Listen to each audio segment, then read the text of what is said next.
एक tax payer हैं जिन्होंने अपनी जो सेल टैक्स रिटर्न है वो फाइल नहीं की या नील फाइल की और बाद में एफबीआर की तरफ से शो का नोटिस आता है और टैक्स पेयर रिप्लाई करता है कि ये टैक्स रिटर्न मैंने इस वजह से फाइल नहीं की, ये लॉ है, इस रेफरेंस के मुताबिक, इस लॉ पॉइंट के मुताबिक मैंने टैक्स रिटर्न फाइल नहीं की। लेकिन जो ऑफिसर हैं वो एग्री नहीं होते और टैक्स पेयर को एक पेनल्टी चार्ज कर दी जाती है। बाद में ये केस चलते चलते टैक्स कोर्ट में जाता है, एपलेट ट्रिब्यूनल में जाता है और वहां पे जाके ये सारी स्टोरी उनको बताई जाती है और जब ये स्टोरी बताई जाती है उस लॉ के मुताबिक टैक्स पेयर को रिलीफ मिलता है और उनके ऊपर जो एक पॉइंट या एलिगेशन लगाया जाता है कि टैक्स पेयर ने फ्रॉड किया है उसको रिवर्स कर दिया जाता है। मतलब जो ऑफिसर है उसने सही तरीके से जब ऑर्डर पास किया, कानून को पढ़ा ही नहीं। जब एक कानून को सही तरीके से आपने पढ़ा नहीं और ऑर्डर पास कर दिया और बाद में टैक्स कोर्ट्स पे उसको रिलीफ मिलता है, इस सारे ऑर्डर में और क्या लिखा हुआ था और इसके ऊपर क्यों टैक्स पेयर ने रिटर्न फाइल नहीं की, कौन सा ऐसा लॉ था जो वहां पे एप्लीकेबल होता है, आज के इस लेक्चर में इस कॉन्सेप्ट को स्टडी करते हैं। आप देखें प्रैक्टिकल लर्निंग हाउस, मैं हूं फहीम महबूब। वापस आते हैं टॉपिक के ऊपर। तो अगर आप देखें ये डॉक्यूमेंट आपके सामने अवेलेबल है, ये एक जमजम फ्लोर मिल और जो CIR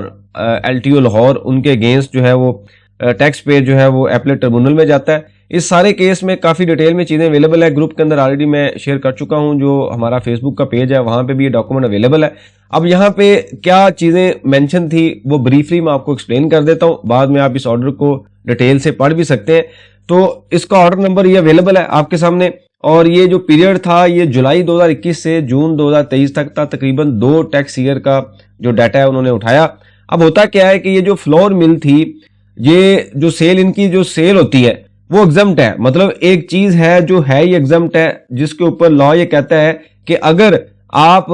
ऐसी प्रोडक्ट बेच रहे हैं जो एग्जम्प्ट है, एग्जम्प्ट प्रोडक्ट कहां पे आती है, जो सेल टैक्स का एक्ट है वहां पे जो 6 स्केड्यूल है वो सारे का सारा एग्जम्प्ट प्रोडक्ट को डील करता है। अगर आप ऐसी प्रोडक्ट बेच रहे हैं जो कि है ही एग्जम्प्ट है तो आप चाहे अपने आप को सेल टैक्स में रजिस्टर्ड ना करवाएं, क्योंकि एग्जम्प्ट प्रोडक्ट के ऊपर रिक्वायरमेंट ही नहीं है लॉ की कि आप सेल टैक्स में रजिस्टर्ड हो। लेकिन सम टाइम ऐसे होता है कि आप किसी भी वजह से सेल टैक्स में रजिस्टर्ड हो जाते हैं। जैसे मैं एग्जांपल दूं कि ये जो फ्लोर मिल थी, इन्होंने अपने आप को सेल टैक्स में क्यों रजिस्टर्ड करवाया होगा कि अगर ये सेल टैक्स में अपने आप को रजिस्टर्ड नहीं करवाते तो ये जहां से कोई चीज परचेज करते हैं या जो बिजली का बिल इनको आ रहा होगा वहां पे इनको एक्स्ट्रा टैक्स भी चार्ज होता है और फर्दर टैक्स भी चार्ज होता है। तो सम टाइम टैक्स पेयर अपनी प्लानिंग के मुताबिक एक फर्दर पेनल्टी को सेव करने के लिए अपने आप को सेल टैक्स में रजिस्टर्ड तो करवा लेते हैं, लेकिन बाद में टैक्स रिटर्न फाइल कर, जो टैक्स रिटर्न में सेल की रिपोर्टिंग उनके ऊपर रिक्वायरमेंट नहीं है, क्योंकि वो डील ही एग्जम्प्ट प्रोडक्ट में कर रहे हैं। मतलब अगर उनकी सारी की सारी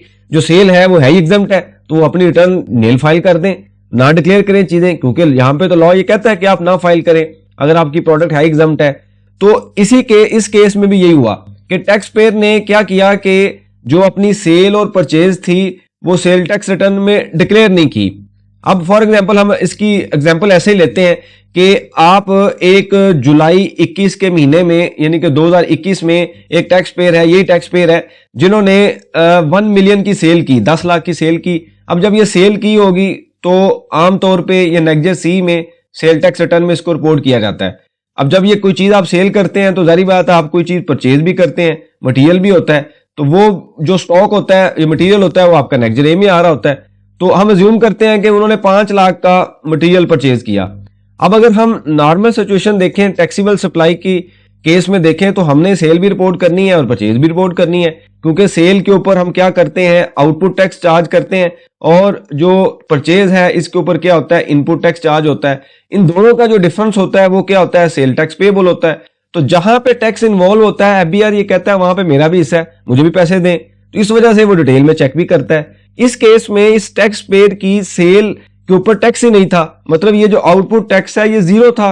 ये है ही नहीं था, ये एग्जम्प्ट था, सॉरी जीरो नहीं था, एग्जम्प्ट था, क्योंकि जीरो रेटेड और एग्जम्प्ट में भी डिफरेंस है। यानी कि इस पे टैक्स है ही नहीं था, रिक्वायरमेंट ही नहीं थी कि इसके ऊपर कोई टैक्स है। ये सारे का सारा जो इनकी सप्लाई है वो 6 स्केड्यूल में आ रही है। तो इस वजह से जो टैक्स पेयर ने ना तो अपनी परचेज ली टैक्स रिटर्न में, ना ही उन्होंने अपनी सेल ली, उन्होंने नील की रिटर्न अपनी फाइल कर दी। उसके बाद क्या होता है कि एफबीआर इस पीरियड का शो का नोटिस भेजता है। वो कैसे भेजता है, वो ये कहता है कि जी आपने जो अपनी एनुअल टैक्स रिटर्न फाइल की है, तो आपको मैंने पहले भी हम जो प्रॉपर क्लासेस लेते हैं वहां पे मैं बड़ी डिटेल से बताता हूं कि कैसे एफबीआर ऑडिट करता है जो एनुअल इनकम टैक्स रिटर्न होती है वहां पे हम ये कहते हैं कि ये सेल है, उसके बाद हम कहते हैं कॉस्ट ऑफ सेल है, और फिर आता है जी ग्रॉस प्रॉफिट। तो एनुअल टैक्स रिटर्न में इन्होंने 1 मिलियन की ये सेल शो की हुई है, मैं एग्जांपल इसी की लेता हूं, और 5 लाख का इन्होंने स्टॉक शो किया, परचेज शो की हुई है, और 5 लाख का फॉर एग्जांपल इनका प्रॉफिट है, बाकी जो अदर एक्सपेंसेस है वो डिफरेंट है। इन्होंने जब टैक्स रिटर्न फाइल की और ये सेल टैक्स में रजिस्टर्ड भी थे, अब जो वहां पे ऑफिसर बैठा हुआ है उन्होंने क्या किया, उन्होंने मंथली सेल टैक्स रिटर्न और versus annual income tax return दोनों को कंपेयर किया, और ये देखा कि इन्होंने सेल टैक्स रिटर्न में सेल शो नहीं की, लेकिन एनुअल टैक्स रिटर्न में इसको सेल को शो कर रहे हैं, और बगैर देखे शो का नोटिस भेज दिया। अब टैक्स पेयर है, उसने अपना रिप्लाई सबमिट किया कि भाई मैं तो सेल टैक्स एक्ट के मुताबिक जो रिटर्न की मेरी प्रोडक्ट एग्जम्प्ट है, मैंने इस वजह से अपनी परचेज और सेल रिपोर्ट नहीं की हुई, लेकिन जो अफसर है उन्होंने नहीं समझा, उन्होंने ऑर्डर पास कर दिया, और वहां पे सेक्शन कौन से चार्ज किए, किस सेक्शन के मुताबिक पास किया कि जी आपने जो फ्रॉड के जो सेक्शन है वो अप्लाई कर दिए। सेक्शन 11 अगर आप देखेंगे तो फ्रॉड को डील करता है, इसी तरीके से बाकी जो सेक्शन 33 है वो भी अप्लाई कर दिया कि शॉर्ट पेमेंट है। अब क्या हुआ कि ये इनकी जो प्रोडक्ट सेल है वो सारी की सारी एग्जम्प्ट है, जैसे हमने यहाँ पे ऊपर भी डिस्कस किया है कि जो फ्लोर मिल की सेल है उनकी प्रोडक्ट एग्जम्प्ट है। जब एक प्रोडक्ट ही एग्जम्प्ट है तो टैक्स पे जो FBR है उसको लॉस ऑफ रेवेन्यू तो है ही नहीं है। जैसे हमने यहाँ पे एग्जांपल में देखा कि FBR को तब तकलीफ होती है कि जब हम कोई टैक्स कम पे कर रहे हैं या हम टैक्स पे ही नहीं कर रहे। तो जब एक प्रोडक्ट के ऊपर सेल टैक्स ही नहीं है तो फिर तो टैक्स किसी भी वजह से उनको पे नहीं होना चाहिए। तो इसका मतलब ना तो शॉर्ट पेमेंट है ना फ्रॉड है, जब एक प्रोडक्ट पे टैक्स ही नहीं है। अगर वो डिक्लेयर भी कर देते हैं फिर भी कोई टैक्स नहीं है, नहीं डिक्लेयर किया फिर भी कोई टैक्स नहीं है, तो ये एक फ्रॉड तो नहीं है, तो पेनल्टी भी चार्ज नहीं होनी चाहिए। इस बेसिस पे जो टैक्स पेयर है वो चलते चलते ATAR में जाता है और वहां पे जाके यही आर्गुमेंट देता है कि जी मैंने वहां पे इनको बड़ी डिटेल में एक्सप्लेन किया था लेकिन इन्होंने मेरी बात नहीं सुनी और मेरे ऊपर ये सेक्शन अप्लाई कर दी है और मुझे 6 लाख की पेनल्टी चार्ज कर दी है कि जी आपने अपनी टैक्स रिटर्न में चीजें डिक्लेयर नहीं की। जो ATAR का अदालत का बड़ा खूबसूरत फैसला आता है कि अगर टैक्स पेयर ने रिटर्न में चीजें रिपोर्ट नहीं की तो उसका यह मतलब नहीं है कि उसने फ्रॉड किया है। फ्रॉड को साबित करने के लिए जो ऑफिसर है उसको साबित करना पड़ेगा कि वाकई ये फ्रॉड है, कि शॉर्ट पेमेंट है, फिर जाके ये सेक्शन जो है चार्ज होंगे और उसके मुताबिक जो टैक्स पेयर है वो liable for payment of penalty होगा, अदरवाइज नहीं हो सकता। तो return does not prove the fraud, मतलब एक सिंपल रिटर्न है उसने नील फाइल किया तो इसका ये मतलब बिल्कुल नहीं है कि उसने फ्रॉड कर दिया है, पूरा साबित करना पड़ेगा फ्रॉड क्यों किया है। तो फ्रॉड को साबित करने के लिए जो बिल्कुल प्राइमरी और बेसिक चीज है वो क्या है कि जो चीज आप सेल कर रहे हैं उसके ऊपर अगर टैक्स है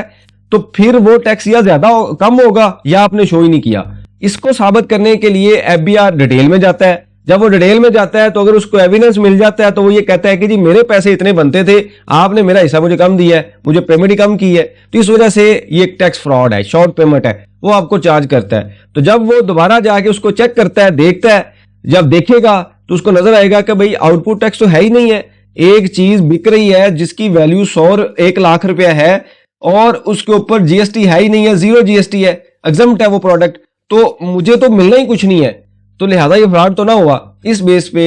जो कोर्ट का फैसला था वो यही था कि कोई भी काम करने के लिए, मिशन के लिए जो रिटर्न में डाटा आ रहा है वहां से डिपार्टमेंट को साबित करना पड़ेगा कि वाकई फ्रॉड है। तो ये टैक्स पेयर की फेवर में होता है और पेनल्टी को डिलीट कर दिया जाता है। ये बड़ा अच्छा फैसला था कि जो लोग अपनी प्रोडक्ट जिनकी एग्जम्प्ट है और बाद में FBR की तरफ से उनको नोटिस आता है, उनको कहा तंग किया जाता है कि जी आके आपने रिटर्न फाइल नहीं की, तो आप इस बेसिस पे उनसे बात कर सकते हैं कि मैंने नहीं अगर की या मैंने कम डाटा रिपोर्ट किया है तो उसका ये मतलब बिल्कुल नहीं है कि मुझे पेनल्टी चार्ज कर दी जाए, क्योंकि आपके लिए तो कोई लॉस ऑफ रेवेन्यू है ही नहीं है। तो ये एक डॉक्यूमेंट है, अगर आपको जरूरत हो तो आप ले सकते हैं। पेज पे भी मेंशन है, जो प्रॉपर स्टूडेंट क्लासेस लेते हैं ग्रुप में मैंने शेयर कर चुका हूँ, इसको आप स्टडी कर लीजिए, अपने रिकॉर्ड में भी रखें। कभी भी आप किसी अदारे में हो, अपने बिजनेस में हो या प्रैक्टिस कर रहे हो तो इस तरह की चीजें आपके पास होनी चाहिए, इससे आपको काफी हेल्प मिलती है। और नॉर्मली यही केस होते हैं। अगर मैं एक लिस्ट बना रहा हूँ जिसमें मैं काम कर रहा हूँ कि जिसमें जो सेल टैक्स है या इनकम टैक्स है उसमें ज्यादा से ज्यादा 20-25 जो केस हैं वही चल रहे होते हैं,